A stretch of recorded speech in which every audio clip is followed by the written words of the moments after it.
नमस्कार and welcome you all to Study IQ. मैं हूं प्रशांत धवन। नाउ रिसेंटली आपने ये नाम सोशल मीडिया पे न्यूज आउटलेट्स में हर जगह देखा होगा, रिद्धि पटेल। ये नाम डिस्कस किया जा रहा है इंडियन मीडिया में, अमेरिकन मीडिया में, हर जगह आप देखोगे रिद्धि पटेल का मेंशन हो रहा है। और क्वेश्चन यहाँ पर ये रेस किया जा रहा है कि क्या इंडियन अमेरिकन कम्युनिटी भी अब धीरे धीरे एंटी इजराइल हो रही है। नाउ ये पूरा इशू क्या है, रिद्धि पटेल कौन है, रिसेंटली क्या हुआ था, सब कुछ बहुत ज्यादा सिंपल तरीके में मैं आपको समझाता हूं। नाउ जैसे कि आप लोग जानते हैं कि इजराइल और गाजा का जो इशू है, इसने पूरी दुनिया को बांट दिया है। अक्टूबर 2023 से लेकर अभी 2024 में आप देखोगे कॉन्स्टेंटली लगातार दुनिया भर में कंट्रीज डिवाइडेड फील कर रही है। किसी को समझ नहीं आ रहा कि ओपनली किसका समर्थन करे, क्या इजराइल के पक्ष में बोलें या फिर गाजा के पक्ष में बोलें। आपको अलग कंट्रीज में अलग इस पे ओपिनियन मिलेगा। फॉर एग्जांपल साउथ अफ्रीका काफी प्रो पैलेस्टाइन है, यूएसए, जर्मनी समेत कई कंट्रीज हैं वो इजराइल के समर्थन में खड़ी हैं, और फिर इंडिया जैसे देश भी हैं जो काफी हद तक न्यूट्रल है इस मामले में। मगर even though American government openly कहती है कि ये लोग इजराइल का समर्थन करेंगे, एक आयरन क्लैड सपोर्ट देंगे इजराइल को, अमेरिका के अंदर इंटरनली जो इनके शहर है ना, वहां पे सिटी काउंसिल्स में डिबेट हो रहे हैं कि इजराइल का समर्थन करना चाहिए या फिर नहीं। अब यहां पे आप कहोगे वेट, ये सिटी काउंसिल क्या होते हैं? सिटी काउंसिल्स देखिए अमेरिकन शहरों में लेजिस्लेटिव बॉडीज होती है। यहां पर ये लोग दुनिया भर के टॉपिक्स डिस्कस करते हैं, internal topics, American topics, international topics भी यहां पे ये लोग डिस्कस कर लेते हैं। फॉर एग्जाम्पल आपको याद होगा 2020 में ये न्यूज आई थी कि अमेरिका के कई सिटी काउंसिल्स ने रेजोल्यूशन पास किया है सिटीजनशिप अमेंडमेंट एक्ट के अगेंस्ट, इंडिया के सिटीजनशिप अमेंडमेंट एक्ट के अगेंस्ट। अब एक बार को यहां पे आप कह सकते हैं वेट, इनके जो सिटी काउंसिल्स हैं ये भी दूसरे कंट्रीज के इश्यूज पर रेजोल्यूशन पास कर देते हैं, हमारे यहाँ तो ऐसा होता नहीं है। देखिए ये यूएसए की खासियत है, ये लोग अपनी सॉफ्ट पावर को, अपने इन्फ्लुएंस को इतना स्ट्रांग समझते हैं कि दुनिया में कोई भी कहीं भी इशू चल रहा हो उस पर इनकी सिटी काउंसिल भी रेजोल्यूशन पास कर सकते हैं। और सिंस इनका मीडिया काफी स्ट्रांग है तो इनका अगर एक शहर भी एक रेजोल्यूशन पास कर दे तो दुनिया भर में न्यूज बनती है। नाउ यहाँ पे आप देख पाओगे यूएसए का मैप, ये है यूएसए की एक स्टेट कैलिफोर्निया, बहुत ही ज्यादा इंपॉर्टेंट स्टेट है यूएसए की इकोनॉमी के हिसाब से, आप कह सकते हैं सबसे स्ट्रांगेस्ट स्टेट है।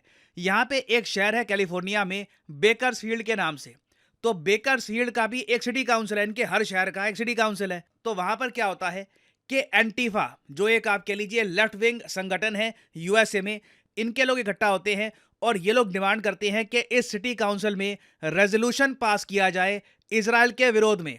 और जब इस चीज को लेकर डिबेट हो रहा होता है, लोग स्पीच दे रहे होते हैं एक के बाद एक, उनमें से एक स्पीच दिया जाता है एक इंडियन अमेरिकन द्वारा जिनका नाम है रिद्धि पटेल। इनकी जब बोलने की बारी आती है तो ये गाजा के पक्ष में, फलस्तीन के पक्ष में ऐसी बातें बोल देती हैं कि सिटी काउंसिल में बैठे जो मेयर हैं, जो बाकी रिप्रेजेंटेटिव्स हैं, उनको ये धमकी दे देती है कि मैं तुम सबको मार डालूंगी अगर तुमने इजराइल की निंदा ना करी।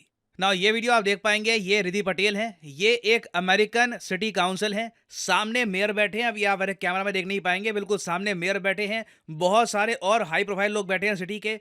और अब रिद्धि पटेल यहाँ पर ये इनको कह रही हैं कि तुम लोग फलस्तीन के बारे में सोचते नहीं हो, तुम्हारा कोई दिल नहीं है। और फिर उसके बाद गुस्से में आकर ये कह देती है कि मैं तुमको मार डालूंगी।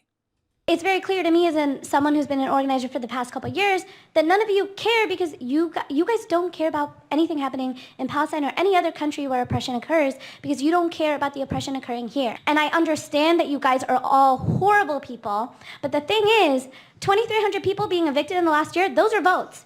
And you guys, those are votes to win here in Bakersfield. And while you guys parade Gandhi around as a Hindu holiday called Chaitra Navratri starts off this week, I remind you that these holidays that we practice, that other people in the global south practice, believe in violent revolution against their oppressors. And I hope one day somebody brings the guillotine and kills all of. अभी ये आपने देखी पहली धमकी, हालांकि उन्होंने अभद्र भाषा का भी इस्तेमाल किया था, वो मुझे सेंसर करना पड़ा। मगर ये यहाँ पर कह रही है कि काश कोई गियाटीन ले आए और फिर जो भी सिटी काउंसिल में जो लोग बैठे हैं, जो लोग वोट नहीं कर रहे इजराइल के अगेंस्ट, उन पर गियाटीन चला दी जाए। नाउ गियाटीन क्या है? फ्रेंच रेवोल्यूशन के बारे में आपने सुना होगा। फ्रेंच रेवोल्यूशन में जो एलीट क्लास है उनको जो मारा गया था ना इस तरीके से पब्लिकली, उनके सर काटे गए थे। ये करने के लिए एक इक्विपमेंट का इस्तेमाल किया गया था जिसको कहा जाता है गियटीन, इससे सर काटे जाते थे। तो ये कह रही है कि मैं चाहती हूं कि गियटीन का यहाँ पे इस्तेमाल कर लिया जाए। ये अपने आप में आप कह लीजिए एक थ्रेट है, किसी को मारने की धमकी दी जा रही है यहाँ पे। अब आगे की वीडियो में आप देखोगे कि रिद्धि पटेल ये भी कह देती है कि हम डायरेक्टली तुमको मार डालेंगे, और फिर मेयर कहती है कि पुलिस आएगी, आपको एस्कॉर्ट करेगी, और उसके बाद इनको कस्टडी में ले लिया जाता है। बेसिकली रिद्धि पटेल को आइडिया था नहीं कि जो ये बात बोल रही है सिटी काउंसिल में, ये थ्रेट है, किसी को टेरराइज करने की कोशिश यहाँ पे की जा रही है, और मेयर पुलिस को ये कह देंगी कि इनके खिलाफ एक्शन लो।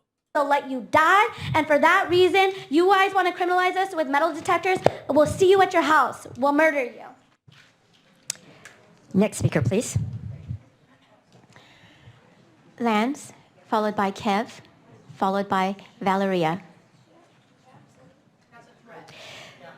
Ms. Patel.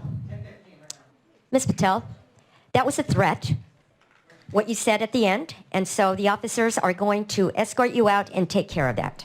और उसके बाद देखिए ऑफिसर्स ने वही किया, दे टुक केयर ऑफ दैट। यहाँ पे आप देख पाएंगे रिद्धि पटेल ये रो रही हैं जब एक बार ऑफिसर्स ने इनको बताया कि आप पे देखिए चार्जेस लगेंगे और बेल है आप पर $1 मिलियन की, मतलब कि 8 करोड़ 20 लाख रुपए, एक्चुअली 30 लाख रुपए पे करने होंगे तो जाके आपको बेल मिलेगी।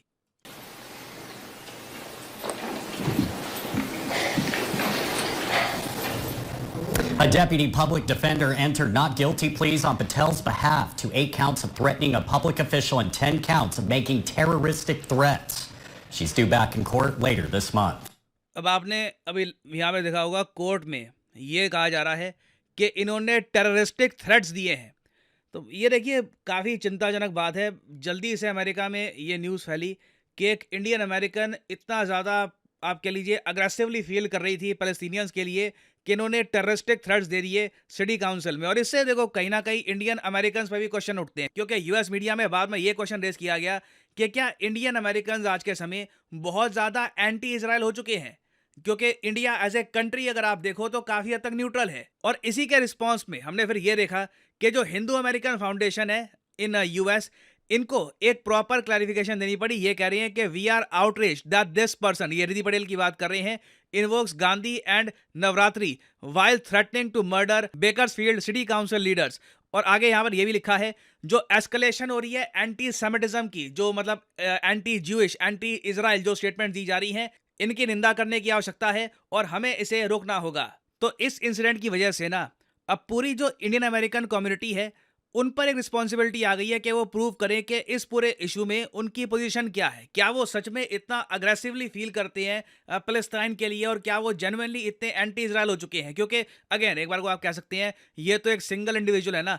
देखिए सिंगल इंडिविजुअल तो है, मगर काफ़ी बार एक बहुत ही छोटी जब कम्युनिटी होती है उनको एक इंडिविजुअल की कमेंट के हिसाब से भी देखा जाता है कि ये जो कमेंट है इस कम्युनिटी से आई है, तो क्या सारी कम्युनिटी ऐसा सोचती है या फिर एक ये वन ऑफ केस था ना। इस इशू के बारे में देखो मैं आगे और भी बहुत कुछ बोल सकता हूँ।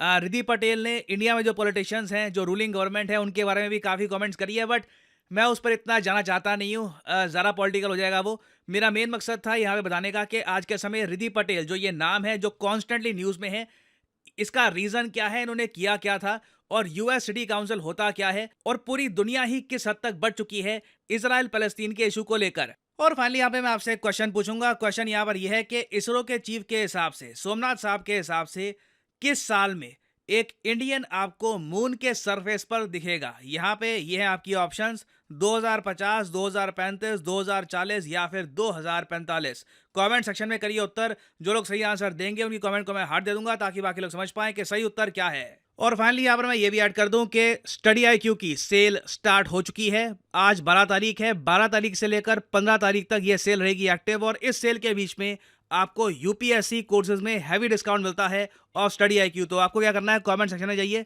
यहाँ पे आपको ये लिंक मिलेगा, इस लिंक पर करिए क्लिक और आपके सामने खुल जाएगा ये पेज। अगर आप मोबाइल फ़ोन पे हैं तो स्टडी IQ की जो ऐप है ये आप कर सकते हैं download, it will be easier for you, और यहाँ पे आप परचेज कर सकते हैं स्टडी IQ का UPSC कोर्स। बट जो प्राइस यहाँ पर लिखा है, डू नॉट पे दिस प्राइस। सिंपली यहाँ पे आप अगर कोड डालोगे PD10 तो आपको मिलेगा एक मैसिव 7,125 रुपीज का डिस्काउंट। और इस कोर्स में देखिए आपको लाइव क्लासेस मिलेगी। आपने ये कोर्स लेने के बाद प्रीलिम्स क्लियर कर दिया तो मेंस एग्जाम के लिए आपको दिल्ली बुलाया जाएगा स्टडी IQ द्वारा।